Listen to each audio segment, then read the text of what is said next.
Stevie Ray Vaughan did not use a TS-808. So what the heck did he use then? Hello people, Joe from Hello Sayer Effects here. Welcome to today's video. In today's video, I'm going to take a look under the hood at Stevie Ray Vaughan's Tube Screamer. Now, he did in fact use a 1985, great year, some of us were born in that year, a 1985 TS9, but there were some mods said to have done to it. And today's episode, we're going to change a Joyo vintage Overdrive to have them very mods. Cheers! This is everything you're going to need for today's mod. I have already, as ever, finished our enclosure off. I mean, it's nothing to do with SRV. I should have probably put his face on there, but I didn't want to labour the point. We are doing the SRV mod. So I've drilled some extra holes. We lose the capability, as ever, with my mods, of having a battery, fine, but we have 3 extra switches, so you've got to drill 3 extra holes if you want to do them. You can hardwire any of these mods straight in to the PCB if you want, rather than adding them on a switch, but I will be adding 3 switches today. Now, so what are the mods? First, we're going to do switchable diodes as ever, but this time with a twist. Over here we've got gold, basically. These are MA150, I think they're made by Panasonic, but MA150, the vintage Japanese diodes. These are the ones that come in a very first TS-808. Just the first couple of pedals, not all of them. I come across these through a friend of mine, Simon, who you will no doubt seen on my live stream by the time that this video is released. He'll have been on the Pedal Dive podcast, probably telling us all about this mod in much more detail than I can. He's a living legend, and he put me onto these diodes, and they sound great. But now, to oppose them, I'm going to have my usual and favourite setting of no clipping diodes, always. And I'm also going to have asymmetrical with some 1M4007s, as ever, because I do like them too. Now, the next mod we're going to do. If I get the picture of the form up now. If anyone wants this form, by the way, please write in the comments and let me know, and I'll try and get one to you. It'll just be an email with it on. So the first mod we're going to do after our diodes is going to be our input cap, and I'm going to change that for these 3 caps here. So we'll have, right now it's a 10NF.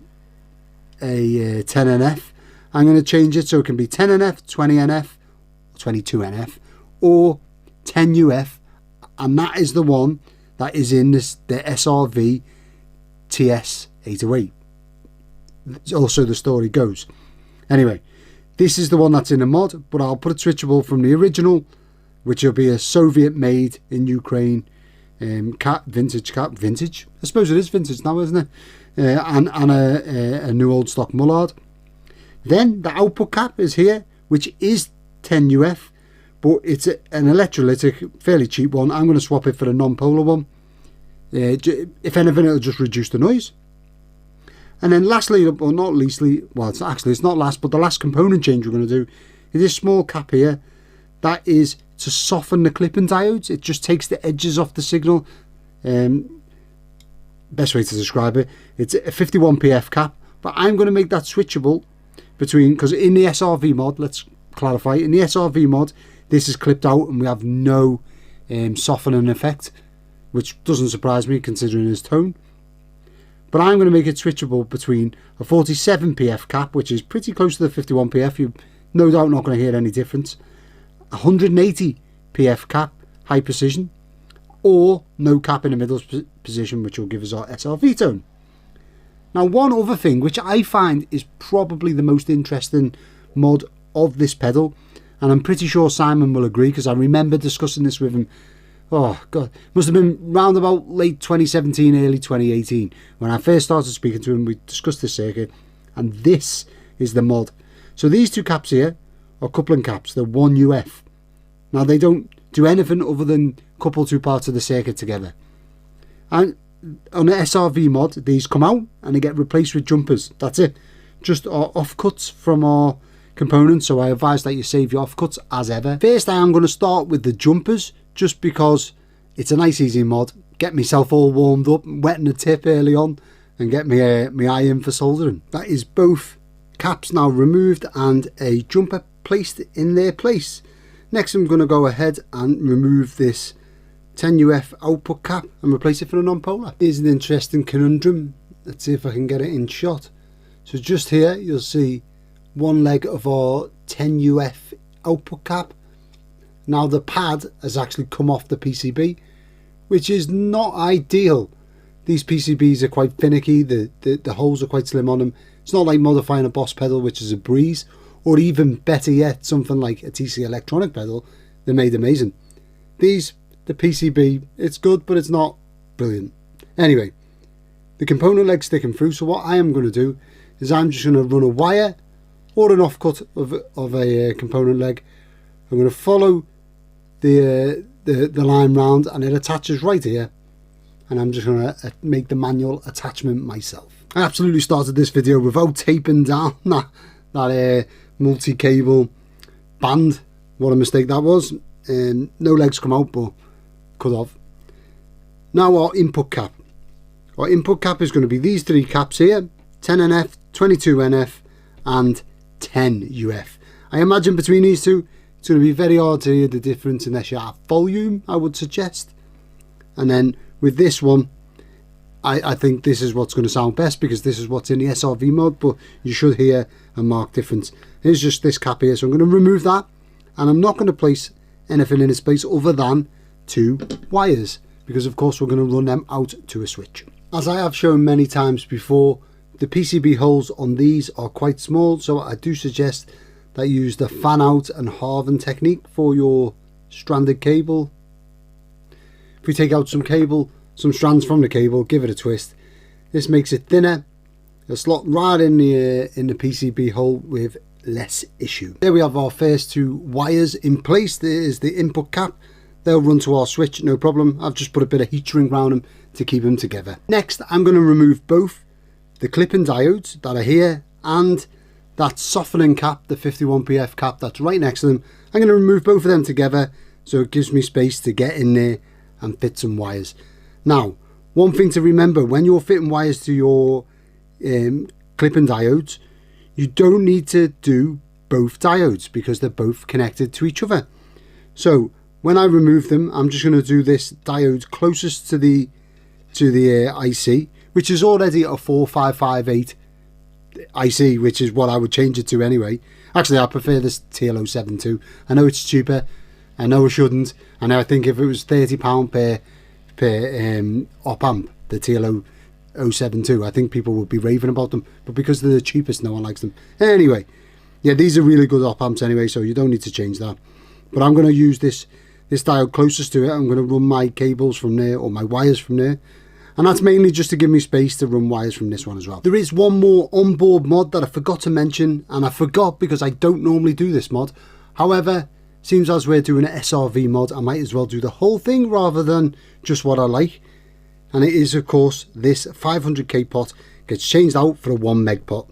Now, I couldn't get the longer leg versions of these in time for this video, so what I am going to do is I'm just going to snip the legs off at that height, and then I'm going to tack solder these on straight to it. Now, I know internet's going to hate me for this, and it's not the correct way. I get it. I'm terrible. I'm the worst.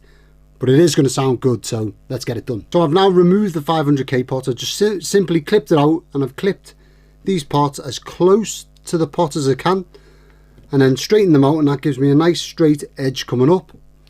For the pot I'm replacing into, all I've done is I've bent the legs down in a 90-degree fashion, reasonably close to the body, and they will just simply interlock over the top of the ones that are there. I'll tack solder one on, so then it's in place, and then I'll solder the other two correctly and go back and solder that one on. And that should give us the correct spacing, so then it fits in the enclosure without any hassle. Just for clarity, this is it. I've tack soldered the most inboard lug, and the other two are just resting up against the old pins that are coming out. I'm going to solder the other two in correctly. Then once they're firm, then I'll go back and resolder the one that I tack soldered, and that should give me the exact spacing. Now, if all this messing about doesn't rip these cables out, nothing will. Now it's time to tackle the diodes. I've got to say, I didn't really get along with the blue tack method too much. I think I'm just stuck in my old ways. So I will be doing my own little thing again with these. With your MA150s now, we're going to wire them in series so we get asymmetrical clipping. So rather than wire them in opposite directions, if I can get it right, come on Joe, as such, what I'm going to do is I'm going to wire them one into another like that. So we've got both of these diodes pushing, that one pushing into that one, or whatever, vice versa, whichever way round it goes. I was pointing to the negative then, but there you go. On one half of the signal will be clipped by two MA150 diodes. Now I've seen contrasting evidence on online about which way round this went for the SRV mod tube screamer. Some people put them in a normal way, some people double them up. I'm keen to speak to Simon on Monday. As I'm filming this, it's Friday. I'm keen to speak to Simon on Monday on our live show and find out which way round he does it. But for me, I'm going to wire them both together on one half of the signal because I really like asymmetrical clipping. How to wire our diodes onto the switch. I'm going to do the MA50s on this side, a little wet to the tip. Again, diodes are one component along with transistors and pots that you can actually damage with heat, so it's worth, and ICs if you op amps and stuff like that, if you're soldering them in. I would normally use a plug, but there you go. They can be heat damaged, so you know you've got to get enough heat in them to make a good connection, but don't go overboard. And then with these legs, I've just made my little triangle that I showed in the Mojo video, linked above if anyone wants to watch that. Now to do this, I'm going to just bend the legs inboard a little bit onto each other, and then they should fit the gap. I've got enough space in this pedal that I don't need to be trying to cram them in like I did with the Mojo. There was a lot to get in there, but I think we're all right with this one. There we are. Now I'm going to go ahead and solder in the caps for the input cap and for the softening cap, if you like. So the softening cap is straightforward. There's going to be a cap this side, a cap this side, same as the diodes. Center position will be open, as in no cap, same as the diodes. Now, the input cap, center position will be the 10 NF cap. That is the least. Then when I flick to one side, I'll get the 22 NF cap in conjunction with the 10 NF cap, which will give me 32 NF. And then when I flip it the other way, we're going to get the 10 UF, and the 10 NF will be in there as well, but it will make literally no difference at that point. So when I'm soldering them in, I've got two choices. I can either leave the 10 NF cap legs long and solder my wires coming from the PCB to the legs, or I can tack solder them at the top and leave enough space to poke the wires in the bottom and solder them that way. I haven't quite decided which way I'm going to go, but we shall see. Not entirely sure why, but just as I was soldering the caps in, I decided to change the 22 NF for the 47 NF cap, and as it's not the 10 UF SRV cap, I'm quite happy that I'm just going to make it up as I go along. I think that'll just make a bigger jump in tonal difference, and maybe we'll hear it better. Who knows? Maybe I need to still get it up to volume to get it to sound the way that I want. I've got two switches, and I'm going to put the one with the caps on its own on this side, and I'm going to put the one with the clipping diodes and the one with the softening cap next to each other, just because they both sort of operate on the same part of the circuit. It just kind of makes sense in my brain to put them two together. That is all the switches wired up, and for those of you pulling your hair out for the last 10 minutes telling me, Joe, you don't need to run two sets of wires to these, you are indeed correct. These are basically on the same, so it's these three connections here. Is it them three? Yes. They're on the same leg, so really they're all connected. I didn't really need to run two sets of wires, but you know what? My mind kind of likes that they're there. So this side we have our soft switch, soft or hard, 3 settings, asymmetrical silicon or asymmetrical silicon MA150s on this side, and then we've got our tone switch. I'm going to fit this foot switch now, tighten everything up, get our Dumbley style knobs on there, and then we'll see where we are. Here we have it, our finished Joyo Vintage Overdrive 2 SRV mod tube screamer. This one's looking rather hedgehoggy with the extra like switches sticking out of either side. You don't have to put them in. You could just go with the SRV settings that I laid out in the video.